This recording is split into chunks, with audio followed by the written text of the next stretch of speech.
Coucou, ce soir, c'est en compagnie de Chouquette, une de mes chattes, que j'enregistre ce podcast pour partager quelques mots avec vous, au sujet de l'existence et surtout sur le fait de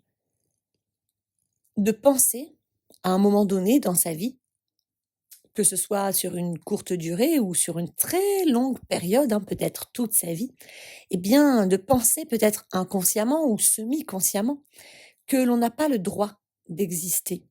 Ou si on ne le pense pas, on peut le ressentir. Sentir régulièrement que on ne mérite pas d'exister vraiment. Ou qu'on ne s'autorise pas peut-être à exister vraiment. C'est quoi d'abord exister vraiment? Exister vraiment, c'est vivre sa vie pour soi. C'est faire ses choix, prendre ses décisions par soi-même, pour soi-même, de manière alignée à ce qui sert notre plus grand but, de manière alignée à nos valeurs les plus profondes, à nos besoins fondamentaux, nos besoins propres à soi-même, de manière alignée à nos limites aussi, puisque nous en avons. Ces limites, elles peuvent évoluer dans le temps en fonction de tout un tas de paramètres, puisque nous sommes des êtres en perpétuelle évolution.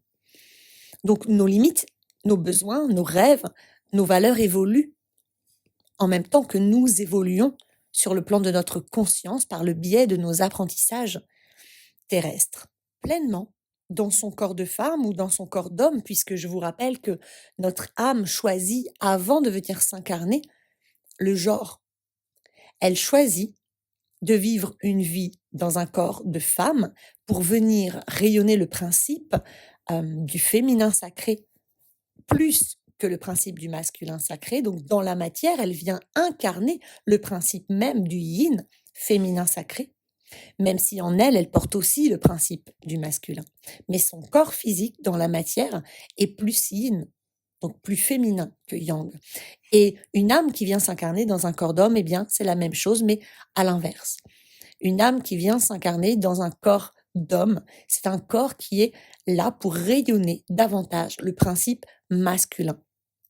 Et je vous rappelle que la vie est faite à la base de toute chose, l'existence même de la vie, de l'univers, de l'énergie vitale, de la source, Dieu, vous l'appelez comme vous voulez, de la conscience suprême, etc. C'est yin-yang. Toute chose dans cet univers infini est composée à sa source de cette énergie yin-yang, donc cette énergie vitale, sexuelle, créatrice, sacrée, composée de deux polarités contraires, yin, féminin, yang, masculin, qui sont extrêmement complémentaires et interdépendantes, c'est-à-dire qu'elles ne peuvent pas vivre l'une sans l'autre, elles fonctionnent ensemble et en fonctionnement ensemble, elles trouvent et créent l'harmonie. La vie dans cet univers, qu'est-ce qu'elle recherche? Pourquoi elle est là? Elle recherche perpétuellement l'harmonie. Elle est là pour créer l'harmonie. Mais pour que l'harmonie existe, il faut quelque part que la disharmonie existe. Puisque la vie est faite de deux polarités contraires, que sont le jour et la nuit, le haut et le bas, le grand et le petit, l'action et l'inaction, etc., etc. Exister pleinement, c'est accepter de s'incarner totalement dans son corps terrestre, donc dans le corps que nous avons choisi avant de venir nous incarner sur cette terre, dans un premier temps. Et rien que ça peut être une immense difficulté ici au XXIe siècle, mais depuis des millénaires, puisque cette société, cette humanité totalement détraquée, totalement décousue, totalement dysfonctionnelle, totalement déchirée, totalement disharmonieuse en fait, nous enseigne, nous transmet la division, la dualité. On est poussé depuis notre conception parfois, mais en tout cas au moins depuis notre naissance en tant qu'être humain sur cette terre, à nous diviser intérieurement, à nous séparer de soi-même, de toutes les parts de soi hein, toutes les diviser, comme je vous l'explique dans pas mal de mes partages vidéo ou audio, mais aussi à nous séparer des autres, à nous séparer du vivant, à nous séparer de la nature, à nous séparer des animaux, à nous séparer du ciel, de la terre, des élémentaux, à nous séparer du monde subtil, à diviser notre couple intérieur yin-yang, à vraiment à éclater en mille morceaux. Or, eh bien, exister vraiment, c'est exprimer l'ensemble, c'est-à-dire la totalité de notre être, qui est un être multidimensionnel. Et donc, c'est incarner pleinement toutes les parts de soi. Donc, le couple intérieur, dans son corps qui est genré, pour représenter eh bien, ces polarités dans la matière, pour pouvoir faire l'expérience de la polarité et de l'harmonie, de la disharmonie, de l'équilibre, du déséquilibre dans la matière, à la recherche, bien sûr, toujours plus d'équilibre et d'harmonie. C'est incarner pleinement toutes les parts de soi, toutes les parts de soi. Et quand on se divise dans ce monde à cette époque, et quand je dis cette époque, je parle des derniers millénaires, eh bien, nous pouvons vraiment nous décomposer et donc nous diviser en plein de parts de soi. L'ego d'un côté, le cœur de l'autre, l'âme de l'autre, un enfant intérieur par-ci, un autre enfant intérieur par-là, un ado intérieur par-là, l'enfant blessé, l'enfant joyeux, l'ado blessé. On peut avoir vraiment le saboteur, le critique intérieur. On peut avoir donc le masculin, le féminin d'un côté, une part de nous qui représente notre blessure d'abandon, etc., etc., etc. Et en fait, toutes ces parts de soi sont censées ne faire qu'un, ne faire que l'unicité de notre être. À la base, nous sommes un être composé de ces deux polarités yin-yang. Donc, dans le yin, il y a tout un tas des parts que je viens de citer. Dans le yang, il y a l'autre part des parts que je viens de citer. Mais à la base, nous sommes un être unifié, composé de ces deux polarités qui, eh bien, alternent perpétuellement de l'une à l'autre dans des cycles totalement harmonieux, totalement fonctionnels, totalement équilibrés, dans un équilibre parfait. Et c'est ça qui crée notre unicité, puisque yin-yang ne sont pas séparés, ils sont interdépendants, ils ne font qu'un à l'intérieur de soi. Ça, c'est quand on est totalement équilibré. C'est ce que l'être humain aujourd'hui, de nos jours, à cette époque, recherche. L'être humain, c'est surtout les artisans de lumière, donc tous les passeurs d'âme, les médiums, les chamans, les guérisseurs, les starseeds, enfants, indigo, cristal, arc-en-ciel, etc., les Asperger, les zèbres, et j'en passe, flammes jumelles, âmes jumelles, toutes ces âmes-là sont venues s'incarner volontairement sur cette terre pour changer le paradigme et pour rediriger l'humanité vers son équilibre, son harmonie, vers sa plus grande souveraineté. Nous sommes venus pour changer le monde. Nous avons tous un rôle bien spécifique. Nous avons tous une couleur bien spécifique à apporter au monde et tous ensemble, grâce à tous nos rôles respectifs, grâce à nos spécialités à chacun et chacune d'entre nous, eh bien, nous pouvons vraiment ensemble œuvrer au changement de monde, au changement d'humanité, au changement d'énergie et donc au changement de paradigme sur la Terre et dans tout l'univers. Et ce changement, il commence à l'intérieur de chacun d'entre nous. Comme je vous le dis très souvent, donc chaque petit pas que l'on fait vers soi, vers cette pleine incarnation de soi et finalement vers eh bien cette légitimité d'exister pleinement tel que l'on est, simplement tel que l'on est, entièrement tel que l'on est. Eh bien, à chaque fois qu'on se rapproche de cette authenticité la plus pure, de cette origine la plus pure de soi-même, eh bien, nous œuvrons au changement de paradigme, car nous permettons à l'univers tout entier et l'humanité à travers nous, et puis l'univers tout entier à travers l'humanité et à travers nous, eh bien, de se réharmoniser, de sortir de cette dualité, de cette division, de ces conflits, de ces déchirements, de ces ruptures, de cette distorsion dans laquelle elle est tombée et dans laquelle elle a malheureusement involué, hein, c'est l'inverse d'évoluer depuis des millénaires. Et à chaque fois qu'on se rapproche de soi-même, à chaque fois qu'on se rapproche de vraiment de cette authenticité et donc de notre vérité intérieure finalement, hein, cet être véritable que nous sommes et qui porte sa vérité, sa couleur, son empreinte unique au monde et donc sa contribution unique au monde. Et tous ensemble, nous ne formons qu'un.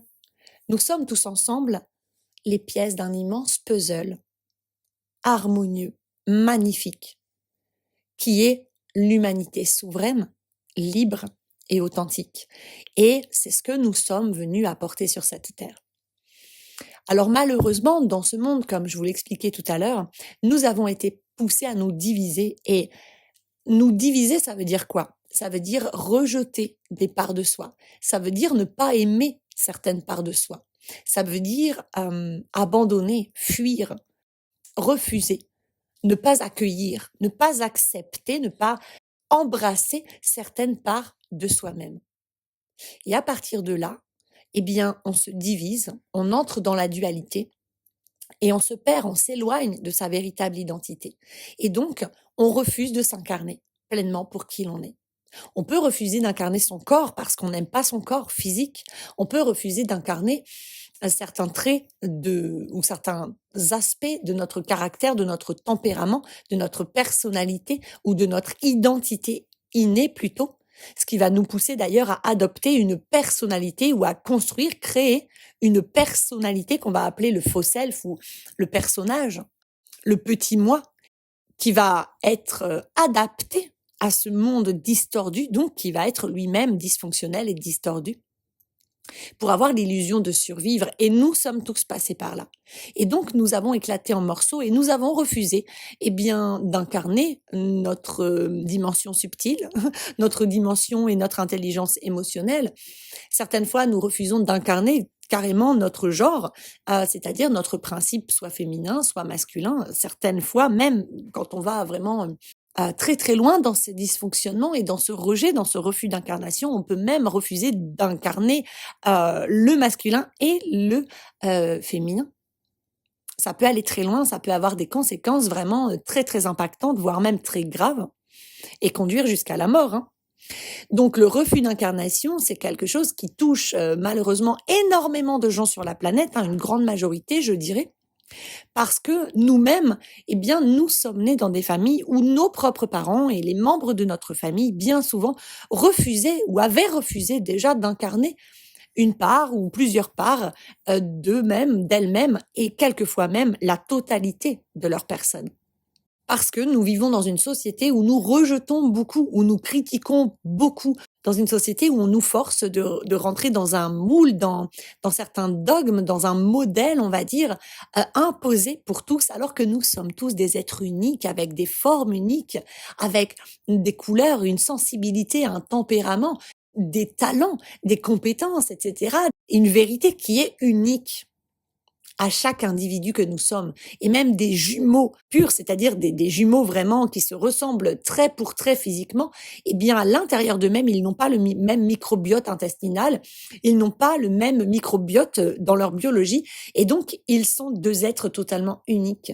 Et d'ailleurs, souvent, c'est pas parce qu'ils sont jumeaux qu'ils vont penser la même chose, avoir les mêmes goûts. Peut-être enfants, parce que les parents les y encouragent, mais moi j'ai connu pas mal de jumeaux qui étaient très différents finalement dans leur tempérament, dans leur façon de vivre, de voir les choses, d'agir, etc., dans leur vie d'ado et d'adulte.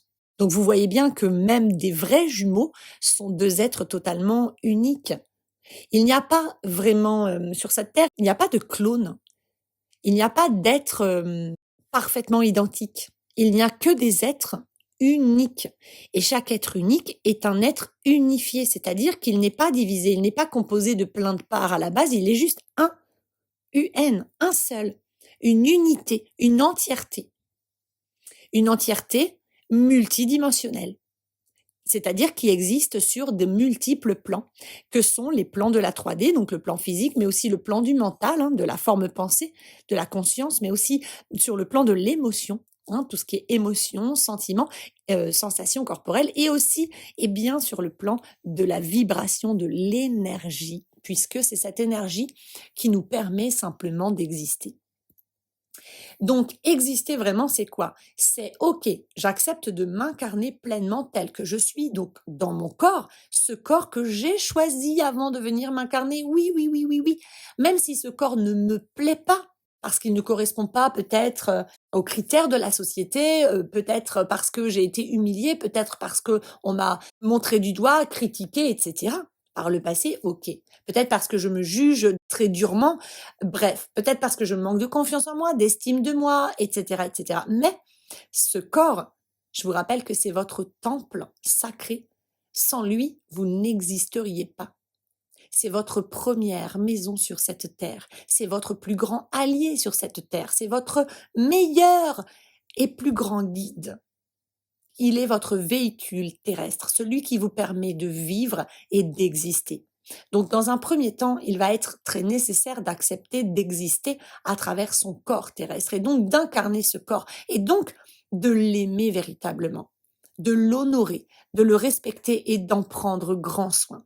Plus vous allez aimer votre corps, l'honorer, en prendre grand soin, et plus vous allez le trouver beau, parce que plus il va s'épanouir et plus il va s'embellir. Plus vous allez en prendre soin, comprendre que c'est votre temple sacré. Donc le reposer quand il en a besoin, ne pas trop en faire, lui donner du soin quand il en a besoin, bien le nourrir et sur tous les plans, pas que l'alimentation, mais aussi eh bien tout ce que vous allez entendre comme parole, absorber comme énergie, apprendre comme information, etc.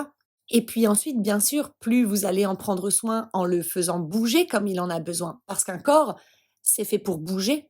Hein, et cette vie qu'on nous impose est très sédentaire. Mais vivre, exister pleinement, c'est se mouvoir. Parce que la vie, c'est mouvement. La vie, c'est une perpétuelle évolution. Il n'y a rien de figé dans le monde et dans l'univers. Regardez, cherchez, il n'y a rien de figé. Même dans un caillou, il y a des vibrations. Et même un caillou, une pierre, un rocher, eh bien, dans le temps, même si son rythme est plus lent qu'un corps peut-être d'être humain ou d'animal ou d'une plante, mais le caillou, dans le temps, il s'érode aussi. Donc, il vit, il se désagrège, il se forme et se déforme. Tout est mouvement dans l'univers et tout est énergie. Et donc la vie, c'est mouvement. Et donc un corps terrestre, un véhicule terrestre, il est fait pour bouger. Vous voyez bien que dans votre corps, votre système cardiovasculaire, votre système donc sanguin, votre système respiratoire, votre système digestif, etc., musculaire, tout est fait pour bouger. Tout bouge en permanence. Ce sont des cycles permanents qui se succèdent. Et c'est perpétuel.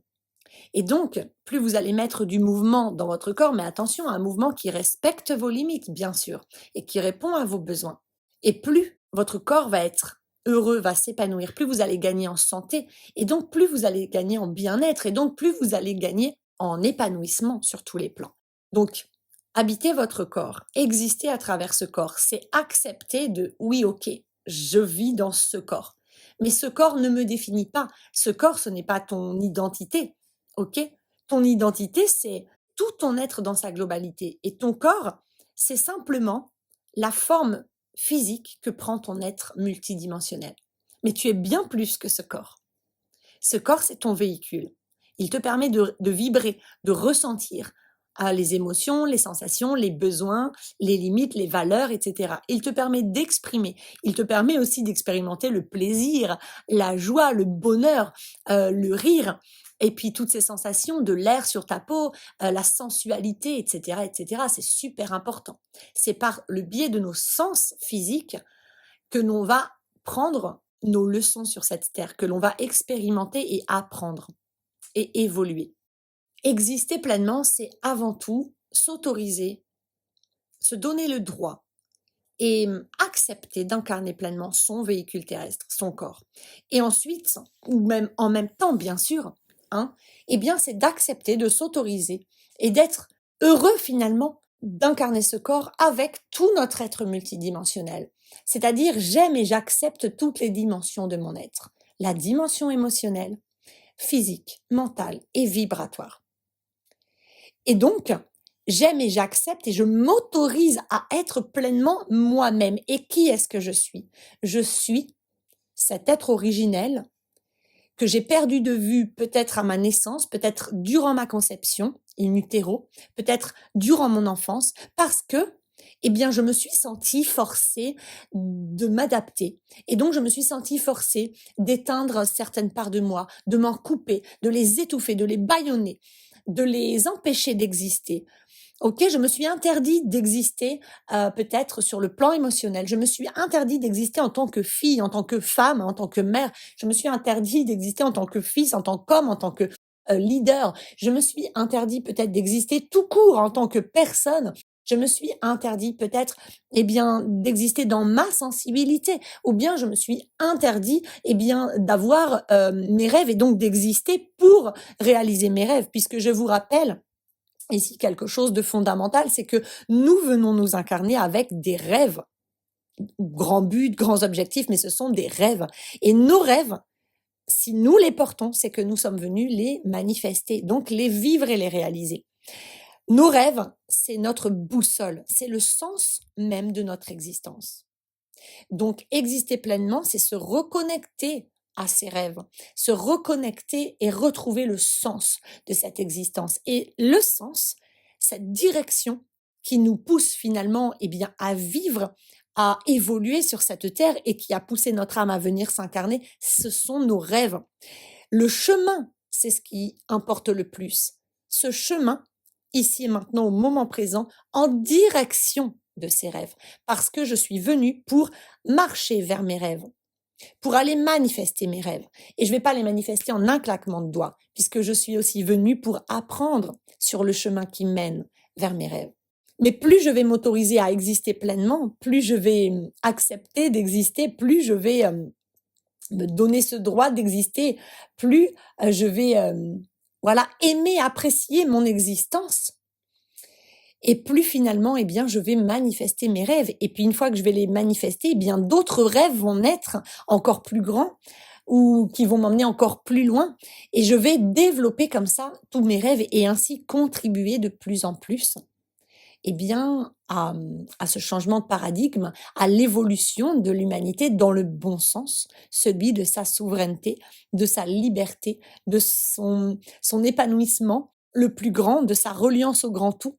Et puis, je vais aussi œuvrer pour les animaux, je vais œuvrer pour la nature, je vais œuvrer pour les éléments, je vais œuvrer pour l'univers. Chacun sa mission ou ses missions. Et souvent, en œuvrant sur un plan, eh bien, nous impactons également d'autres plans et nous pouvons également œuvrer, eh bien, pour plusieurs plans à la fois. Ça, c'est vraiment propre à chacun. Il n'y a pas de petites missions, de grandes missions. Toutes les missions sont importantes. Il n'y a pas de petites personnes, de grandes personnes. Toutes les personnes qui existent sur cette terre sont importantes. Toutes les contributions sont importantes. Nous sommes tous logés à la même enseigne, même si nous avons tous des parcours différents.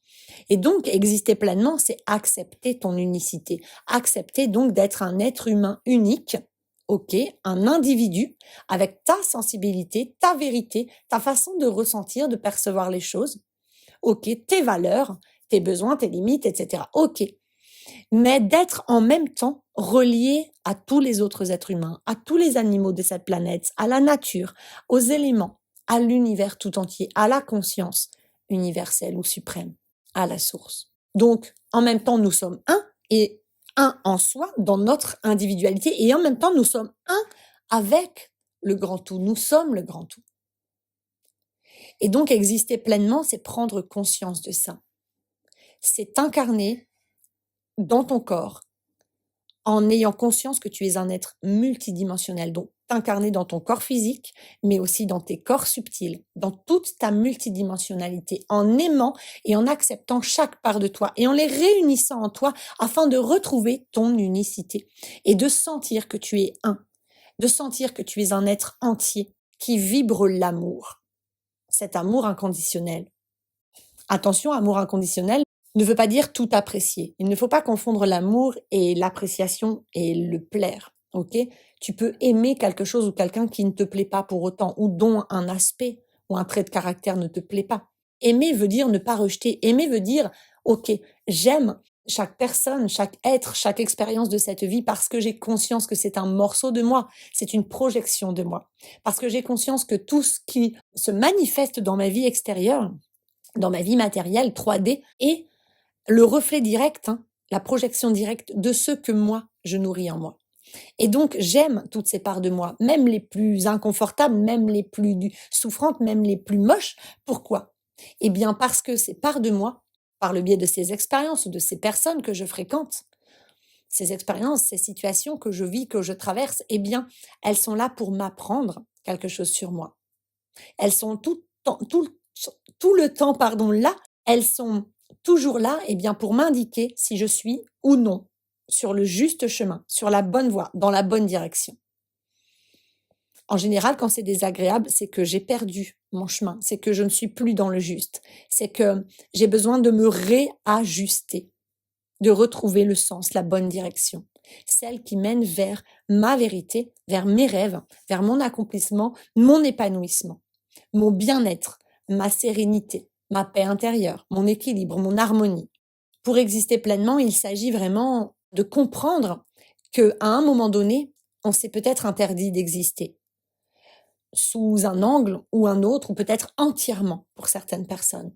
Peut-être parce que on nous l'a fait comprendre, peut-être parce que on s'est raconté une histoire, peut-être parce que, eh bien, on a simplement reproduit le schéma parental, un de nos parents ou plusieurs, ou nos deux parents ou plusieurs membres de notre famille, de notre entourage proche, alors que nous étions enfants, eh bien, étaient eux-mêmes dans un refus d'incarnation et ne s'autorisaient pas à exister pleinement.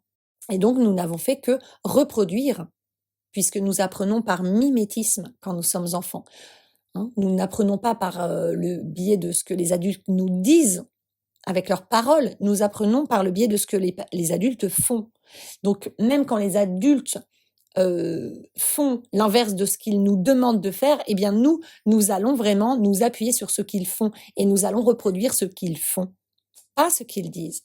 Donc, c'est comme ça que nous pouvons, eh bien, développer des refus d'incarnation ultra puissants et, eh bien, finalement, un jour, sur ce chemin d'éveil, de réveil, de révélation à soi, eh bien, se rendre compte que merde, mais en fait, je n'existe pas pour moi.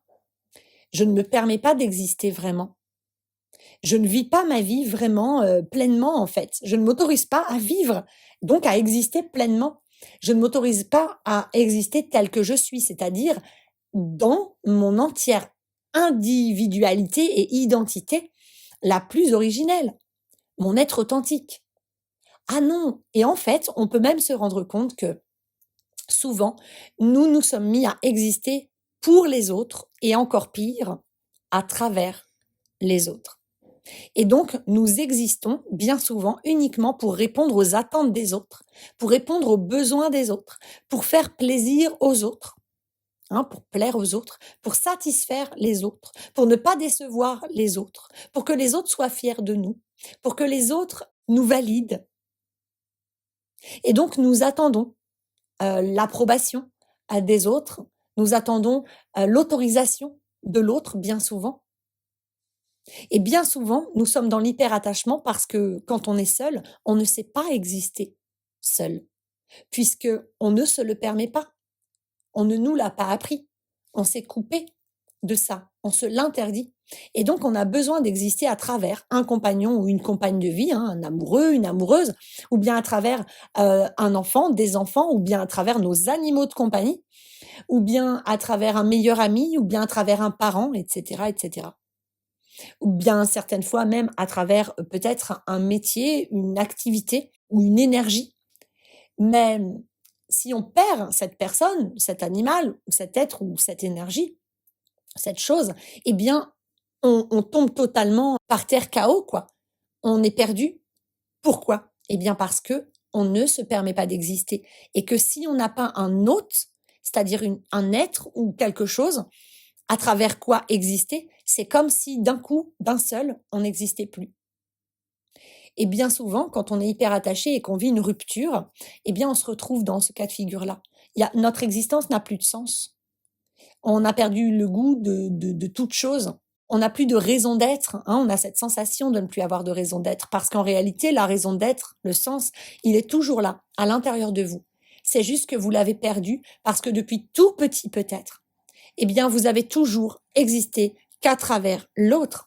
Et souvent, quand on perd tout et qu'on se retrouve seul face à soi-même, avec ce sentiment de «Oh, mais ma vie n'a plus de sens, je vois plus l'intérêt de vivre, je ne sais pas exister, je comprends rien. Pourquoi cette existence, elle n'est pas faite pour moi, j'ai pas le droit, je me suis trompée de vie, peut-être je me suis trompée d'époque ou de planète ou de corps, de famille, etc.»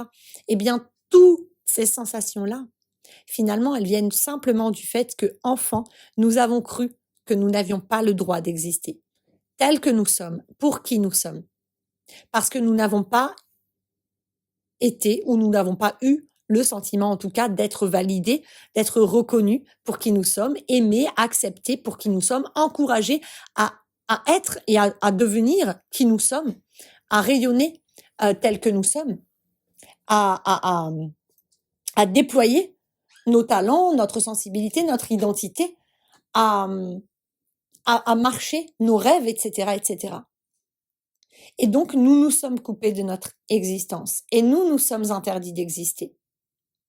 Personne ne nous a interdit d'exister en réalité, même si nous avons peut-être eu la sensation qu'on ne nous autorisait pas à exister quand nous étions enfants, parce que nous n'étions pas reçus, nous ne nous sentions pas les bienvenus, etc. Mais en réalité, ici, aujourd'hui, maintenant que nous sommes adultes, c'est nous qui ne nous autorisons pas cette existence. Et c'est à nous de reprendre les rênes de notre existence. C'est à nous de nous réautoriser à exister, de retrouver ce droit de naissance qui est la vie. Parce que je vous rappelle que vivre, et donc exister, c'est un droit de naissance. Nous sommes venus pour vibrer notre existence, pour vivre pleinement notre vie, et donc pour exister. Mais encore faut-il retrouver le chemin vers l'amour inconditionnel de soi et l'acceptation de soi par soi-même. Encore faut-il retrouver cette validation de soi-même par soi-même. Encore faut-il réussir à se reconnaître tel que l'on est, à s'accepter tel que l'on est par soi-même et pour soi-même. Mais ce chemin, même s'il peut paraître difficile, eh bien, il est tout à fait possible. Et j'en témoigne. Et je pourrais vous partager des témoignages de personnes que j'ai côtoyées, ou des personnes qui m'ont inspirée aussi, ou des personnes que j'accompagne et qui retrouvent ce chemin. Celui de se permettre à nouveau ou enfin, eh bien, d'exister réellement, concrètement, pleinement. De ne plus attendre que personne ni rien d'extérieur à soi maîtrise ou contrôle notre existence. On n'a pas à attendre que quelqu'un nous autorise à exister. Nous n'avons pas à exister à travers l'autre ou pour l'autre. Nous ne sommes pas venus sur Terre pour contenter l'autre, pour vivre pour les autres, en attendant que les autres vivent pour nous. Non, nous sommes venus pour vivre notre chemin, marcher nos propres rêves, marcher notre propre existence, diffuser notre propre couleur au monde, rayonner notre propre lumière au monde, manifester nos propres rêves, retrouver notre harmonie. Et c'est en marchant vers soi que nous transformons le monde et que nous œuvrons aussi pour les autres, l'humanité tout entière, mais aussi les règnes animal, végétal, minéral, etc., etc. J'espère, comme dans tous mes partages, que vous aurez trouvé des pistes de réflexion ou des clés de compréhension à travers ce podcast sur cette notion d'existence. Et j'espère que vous allez retrouver cette volonté d'exister et vous autoriser enfin à exister pleinement et à vous aimer, à oser être pleinement qui vous êtes, tel que vous êtes, à prendre vos décisions, à faire vos choix par vous-même et pour vous-même avant toute chose, et donc à vous prioriser. Vous êtes la personne la plus importante de votre vie, ne l'oubliez pas, ne l'oubliez plus, plus jamais. Voilà, et si jamais sur ce chemin de guérison intérieure, eh bien vous souhaitez être aidé par moi pour vous guider, pour retrouver le sens de votre existence, pour retrouver ce plein amour de vous-même, pour y voir plus clair dans votre vie, pour comprendre pourquoi vous êtes venu vous incarner sur cette terre, pour apprendre à vous accepter, à déployer vos talents naturels, eh bien, n'hésitez pas à me contacter. Je me ferai un plaisir de vous y aider. En attendant, pour me soutenir, vous pouvez cliquer sur le petit pouce vers le haut, vous abonner à ma chaîne et laisser un commentaire constructif et bienveillant. Je me ferai un plaisir de vous lire et de vous répondre. Je vous envoie tout plein d'amour et je vous dis à bientôt. Bye bye.